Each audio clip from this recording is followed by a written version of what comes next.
It is the summer of your 17th year, and the parents have left you and your brother alone for just a shy of 3 weeks in July. Your brother is 2 years your senior, has a job, a driver's license, a long-term girlfriend, goes to college on the other side of the state during the year. You two get along well. You're glad to have the time together that you do. Your parents are not your parents. Your mother is your mother, and your father is your stepfather. You have another inverted pair, stepmother and father, who live in a much larger house with 3 cats, a dog, and many Yankee candles. Your parents, who are not your parents, have taken a trip to Miami. They left on your birthday, which did not bother you at all that much, but you thought it seemed like a metaphor. Still, your mother left you with a cheesecake, enough cash to sustain the two of you, and a well-stocked kitchen and vegetable garden. They also left you with a locked door. This was something your brother and you found very quickly on return from your other parents' house. It was the door to the master bedroom, where your mother and stepfather slept. The door hadn't had a lock before, yet there it was, a shiny new brass doorknob, with a keyhole. Strange for a house's interior. You both laugh, incredulously. You begin extrapolating as to why they felt it necessary to purchase, install and lock an entirely new door handle to keep you out.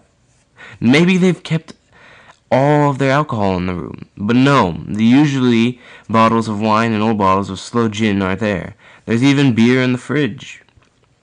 You decide to go outside, into the vegetable garden, wading through zucchini plants, to look in through the window. And there's nothing of note. You can see the outlines of the bed and the dress of the door, all in place, but the dark room in the bring sun through glare-obscuring windows betrays very little in the way of details.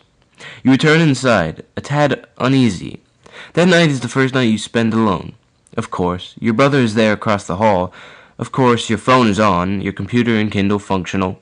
Your cats, your neighbors visible through your bedroom window. You are never alone. You hear no sounds that night, no terror but the creeping dread of late-night extrapolation, baiting yourself to believe in demons, in shadows, and in extra-dimensional horrors. But you know that they are not really there, and that you are safe in your small house, huddled up to 3 others just like it, facing across a quiet street, its double, each house with its own families, and each member occasionally lying awake, quiet in their safe little houses. Later, your aunt and cousin come over. You eat cheesecake and talk, exchanging stories and worrying superficially about each other. The door is brought up. Alcohol, drugs, condoms, briefcases full of money, stolen masterpieces, and diamonds are all offered as explanations. Or dead bodies, you say. But add that we'd smell them after a while. Each night you sleep alone and so very quiet. No sounds but distant dogs, and perhaps the cats on your creaky floors.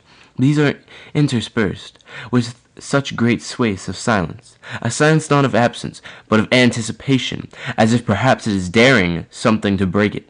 The western wall of your room, right near your head, is shared with that locked, empty room, and each night you dare it to disprove its emptiness.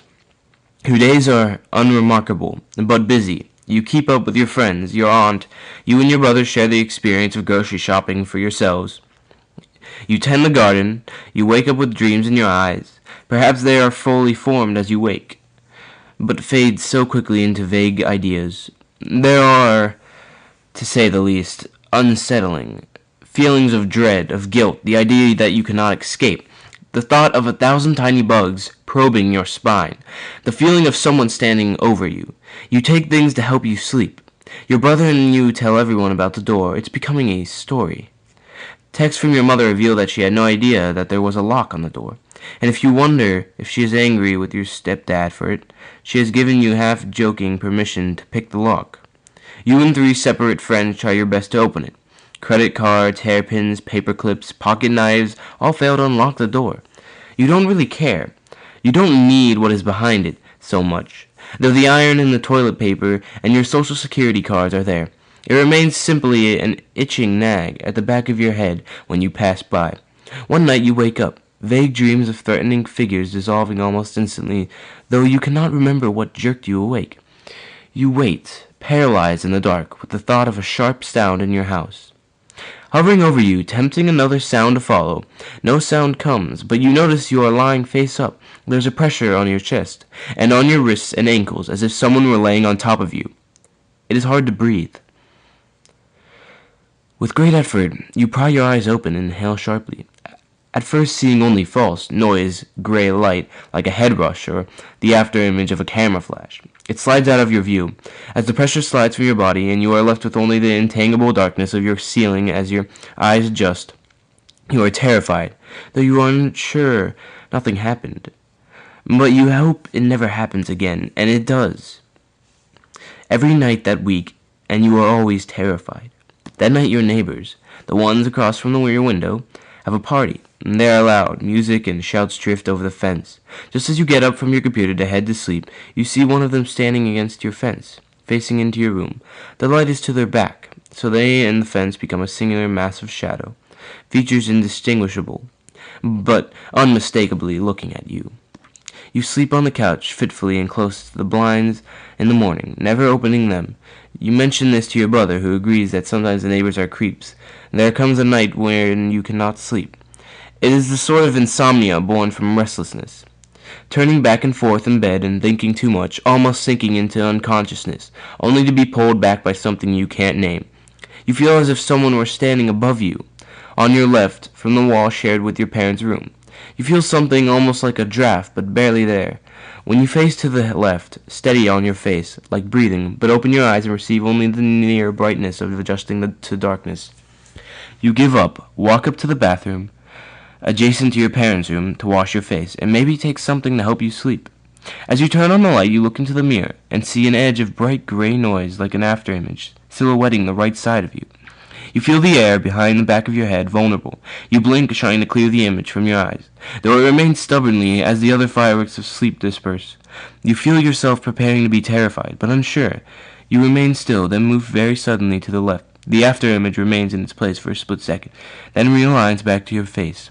You brace yourself, take steady breaths, and turn around. You are greeted with a wall of bright gray noise, which quivers as if surprised and instead of fading, darts out your view. And around the corner of the bathroom into the hall, you hear a door closing. You do not sleep, but stay up with the lights on. The next day is hazy, and you cannot properly remember why did you not sleep. As you water the garden that evening, wading in zucchini plants, you see something through your parents' window, a massive shadow, the kind unnoticeable unless pointed out, but once seen very, very corporeal and dark. You look away and back and see nothing.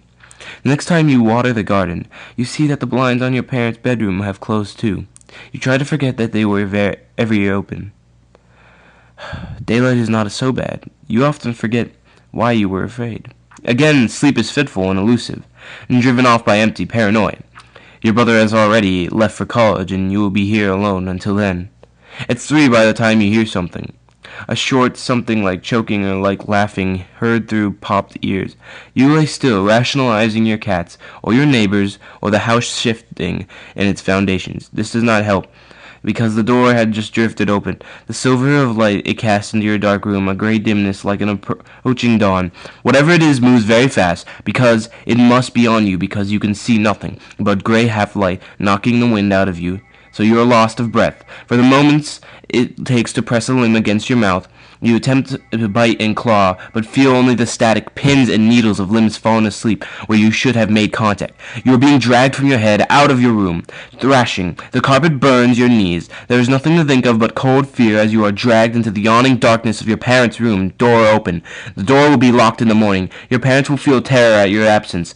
They will call the police, and they will not find the key to the locked door. A locksmith will be called in, and the crowd will watch with breath bated for reasons they cannot properly say. The door will swing open finally, and they will see nothing but an empty room.